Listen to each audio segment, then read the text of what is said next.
நீங்கள் பார்க்குறது வந்து போலீஸ் ட்ரைனிங்கில் வந்து சின்ன பையன் ட்ரைனிங் முடிச்சுட்டு அவனால் முடியுன்ற பிடி பண்ணி எங்களால் சாதிக்க முடியும்னு சொல்லிட்டு பண்ணுறாங்க. இப்போ நீங்கள் அதை தான் பார்த்துக்கிருக்கீங்க. எவ்வளோ அழகாக அவங்களோட பிடி டெமான்ஸ்ட்ரேஷன் பண்ணுறத பாருங்கள். இப்போ நம்மளோட தேசத்தோட கொடி கலர் என்ன கலரோ அதை பண்ணுறதுக்காண்டி அவங்க பண்ணிக்கிருக்காங்க.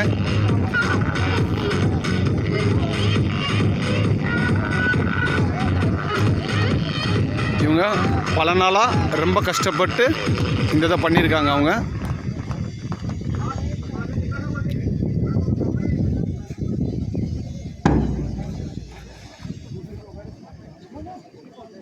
இது பிடிச்சிருந்துச்சுன்னா லைக் பண்ணுங்கள், ஷேர் பண்ணுங்கள், கமெண்ட் பண்ணுங்கள். கண்டிப்பாக நன்றி, வணக்கம்.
நான் உங்கள் சுரேஷ்.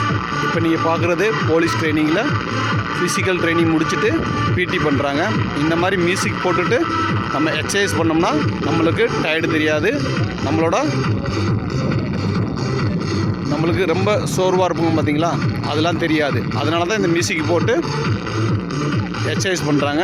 ஒவ்வொரு எக்ஸசைஸும் நம்மளுக்கு ரொம்ப புத்துணர்ச்சியாக இருக்கும், உடம்பு நம்ம ஃபிட்டாக இருக்கும், அதே மாதிரி மைண்டு ரிலாக்ஸாக இருக்காண்டி தான் இந்த மாதிரி மியூசிக் போட்டுட்டு ப்ராக்டிஸ் பண்ணுறாங்க. நீங்கள் அதை தான் இப்போ பார்த்துக்கிருக்கீங்க. இது உங்களுக்கு பிடிச்சிருந்துச்சின்னா நீங்களும் மியூசிக் போட்டு இந்த மாதிரி ப்ராக்டிஸ் பண்ணலாம், நம்ம உடம்பை ஃபிட்டாக வச்சுக்கலாம். இது வைக்கிறனால நம்மளோட உடம்புல நோய் வராமல் நம்மளாம் பாதுகாக்க முடியும். நம்ம உடம்பு நல்லா இருந்தால் தான் நம்மளால் எதுவும் பண்ண முடியும். சுவர் இருந்தால் தான் சித்திரம் வரைய முடியும். அது மாதிரி நம்ம ஃபிட்டாக இருப்போம். அதுக்கு இந்த மாதிரி எக்ஸசைஸ் பண்ணுங்கள். நன்றி, வணக்கம். பிடி முடித்து அவங்க திரும்பி வெளியே போகிறாங்க.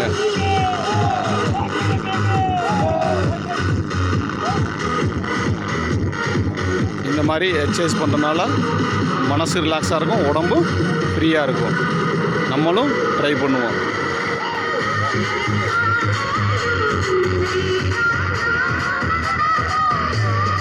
இப்போ நீங்கள் பார்க்குறது போலீஸ் ட்ரைனிங் கிரவுண்டு. இங்கே தான் அவங்க ப்ராக்டிஸ் பண்ணிவிட்டு இப்போ வெளியே போகிறாங்க. அவங்க உங்களுக்கும் பிடிச்சிருந்துச்சுன்னா நீங்களும் நல்லா மியூசிக் போட்டு எக்ஸசைஸ் பண்ணுங்கள்.